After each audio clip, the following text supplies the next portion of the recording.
Bonjour et bienvenue sur la chaîne d'une certaine Elle. Aujourd'hui je commence une nouvelle série qui reste sur la Chine mais qui sera un peu différente, la série des que visiter en Chine. Ce ne seront pas des vlogs à proprement parler puisque je vais moi-même rajouter de la voix off et faire un peu d'introduction à chaque fois, mais le concept est à peu près similaire, c'est-à-dire je vous montrerai beaucoup d'images que j'ai filmées sur place. Pour cette nouvelle série, mon partenaire fidèle sera le Routard. Celui-ci c'est celui de 2016-2017 et non, je ne suis pas en partenariat avec le Routard, mais si des gens du Routard passent par là et veulent un petit partenariat, call me! Aujourd'hui nous commençons avec que visiter à Shanghai. Comme il y a beaucoup de choses à dire, il y aura 4 vidéos sur que visiter à Shanghai par thème. Dans cette première vidéo, nous allons visiter le vieux Shanghai avec 3 endroits clés, le Yu Garden et son quartier, le Jing'an Temple et le Longhua Temple.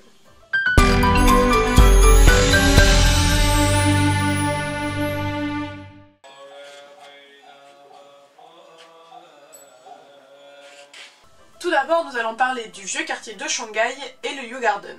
Je commence par là parce que lorsque je suis arrivée à Shanghai la première fois, la première chose que j'ai visitée, c'est le Yu Garden. Le Yu Garden, c'est le nom d'un jardin très connu à Shanghai qui est au milieu du vieux quartier et du coup, a fortiori, on appelle tout le quartier Yu Garden. Il se trouve sur la ligne de métro 10 à la station Yu Garden. Je dois vous le dire tout de suite, Yu Garden c'est un des quartiers les plus populaires de Shanghai, que ce soit auprès des étrangers ou des Chinois, et donc on n'est jamais seul. Et encore moins pendant le Nouvel An chinois.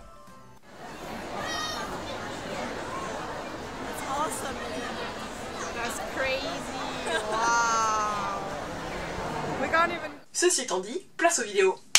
Aujourd'hui on vous emmène à Yuen. Voici donc l'entrée. Yuen c'est le vieux quartier, je sais pas si c'est un vrai vieux quartier ou si c'est un faux vieux quartier de Shanghai, en tout cas c'est un vieux quartier shanghaïen avec des très belles vieilles maisons et un jardin assez connu à l'intérieur qu'on va essayer de trouver parce que j'y suis jamais encore allée. À 2 pas du Bund et près de la rivière Huangpu, entourée par les boulevards Renminlu et Zhonghualu, la vieille ville chinoise forme une sorte de grand quartier de maisons basses au sein d'une métropole envahissante. Sa surface est peu étendue, 1,3 km d'est en ouest, sur 1,6 km du nord au sud. On en fait d'autant plus aisément le tour à pied qu'il se rétrécit de plus en plus. En un mot, le quartier est en pleine mutation, et ce qu'il en reste se résume plutôt à un gigantesque parc d'attractions concentré autour du célèbre jardin Yu. N'ayant jamais fait partie des concessions étrangères, la vieille ville est longtemps restée à l'écart du développement, ce qui la sauva. Comme vous pouvez le voir sur les vidéos, le Yu Garden est un endroit très touristique avec beaucoup de monde tout le temps, mais ça reste quand même un endroit qui a un vrai charme et qui est surtout très beau de jour comme de nuit. Le vieux quartier du Yu Garden abrite surtout le fameux Yu Garden. Avant tout, je dois vous expliquer que les jardins à la chinoise n'est pas du tout pareil que ce que nous on appelle un jardin. À la différence, les jardins chinois ont à côté beaucoup plus de jardins japonais qui jouent sur le zen, le yin et le yang et le feng shui, avec donc des pierres qui sont sculptées, de l'eau, des petits bâtiments et plusieurs pavillons comme ils les appellent. Donc c'est pas du tout la même chose. Au cœur de la vieille ville chinoise, on dit de ce jardin chinois classique, étendu sur 2 hectares et ceinturé de murs, qu'il est un des 3 plus beaux jardins de Chine. À ne pas manquer donc. Dessiné dans les années 1570 sur ordre du mandarin Tan Yunduan, gouverneur de la province du Sichuan, pour honorer ses parents, ce fut longtemps un jardin privé. Comme tous les jardins de lettrés, il représente le monde en miniature et favorise la méditation et la contemplation paisible. Yu signifie d'ailleurs paix et confort. Les ruisseaux symbolisent les fleuves, les rocs symbolisent les montagnes, les portes circulaires évoquent la perfection et l'harmonie de l'univers. Dans ce jardin, comme dans les autres jardins chinois, tout doit servir à représenter le monde et l'homme, ramené à une petite échelle dans un lieu clos. Peu d'échappées lointaines, presque pas de perspective sur plus de quelques mètres, des lignes droites quasiment absentes, c'est un merveilleux labyrinthe refermé sur lui-même qui se déroule par plans successifs, comme les scènes d'un rouleau calligraphié. J'avoue que c'est un peu hallucinant parce qu'on est en plein milieu de Shanghai et vraiment c'est beau quoi. Enfin en fait ça fait un peu comme quand on est aux Tuileries et tout, c'est un peu hors du temps. C'est super beau. Ouh.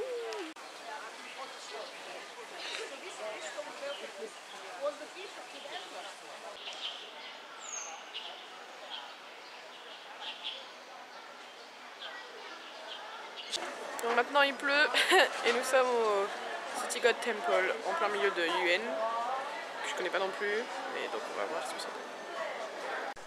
Le City God Temple se trouve au milieu du quartier Yuen. On le nomme également le temple de Changhuang, ce qui signifie le temple du dieu de la ville. Le dieu de Changhuang, selon la légende chinoise, est l'esprit qui protège la ville et en même temps le juge de l'enfer.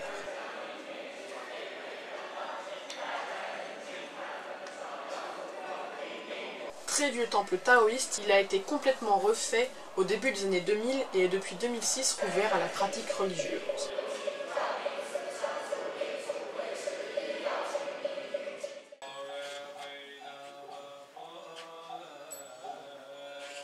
Deuxième lieu incontournable du vieux Shanghai, Jing'an Temple. Ce temple se situe sur la ligne 2 du métro, en plein centre, à la station Jing'an Temple. Ce qui est très intéressant et que vous pourrez voir déjà sur les images, c'est que c'est un temple au milieu des buildings. C'est un temple très beau et très grand, mais finalement assez commercial selon moi. L'entrée est de 50 yuan par exemple, ce qui est beaucoup pour un temple.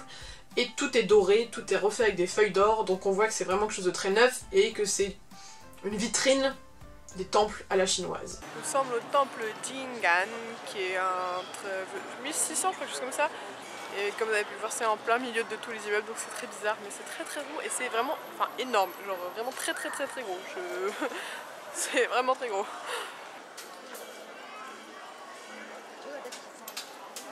C'est bon là? Ouais, c'est bon. Comme ça. Voilà.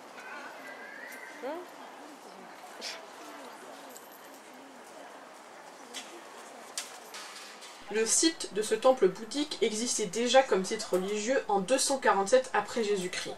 Le temple actuel, dédié à la paix et à la tranquillité, date de la dynastie Qing, entre 1644 et 1911. Son emplacement est unique, au cœur de l'animation commerciale, son style doré et riche se reflétant dans les verres dorés également des immeubles voisins. Une quarantaine de boutiques bordent l'enceinte extérieure du temple, y compris des guichets de loterie. L'intérieur est constitué par un temple classique, avec une toiture en aile de pigeon.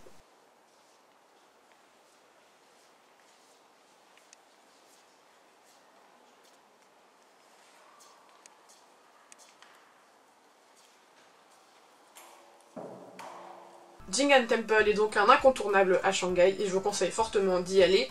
Lorsque j'ai visité Shanghai la première fois, c'est la deuxième chose que j'ai visité après le quartier de Yuan et j'étais vraiment frappée par la beauté de cet endroit et par l'extravagance de ce temple. Et pour faire des photos, c'est magnifique.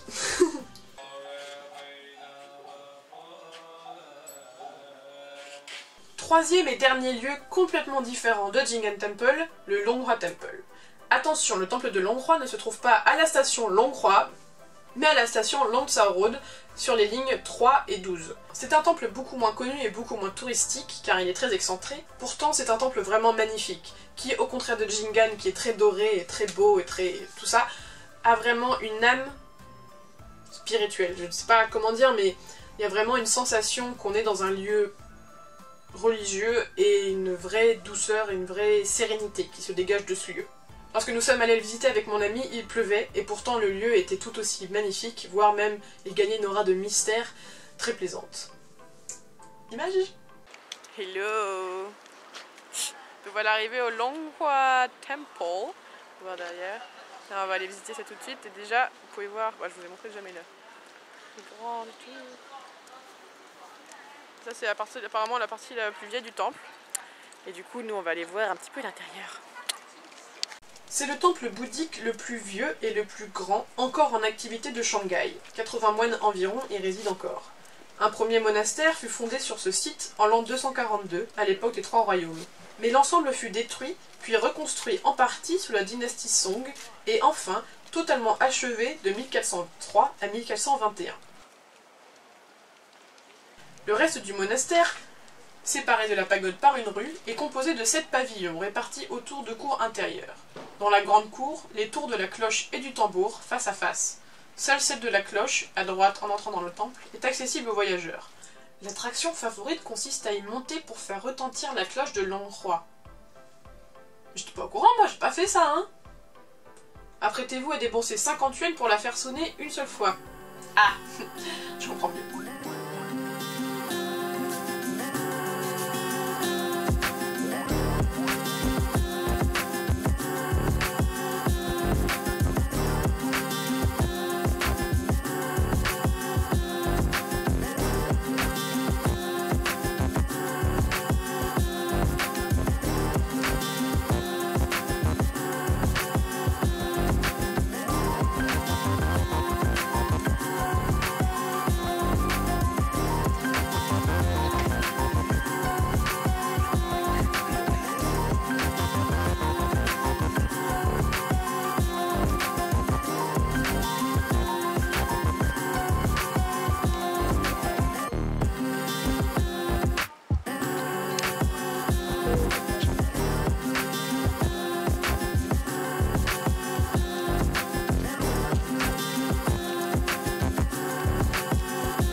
Un petit mot pour la caméra, Camille.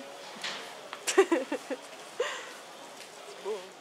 Et voilà, c'est déjà la fin de cette vidéo. J'espère que ce nouveau format vous plaît. Je vais continuer à le travailler parce que j'ai conscience que les vlogs, ce n'est pas ce que je fais le mieux.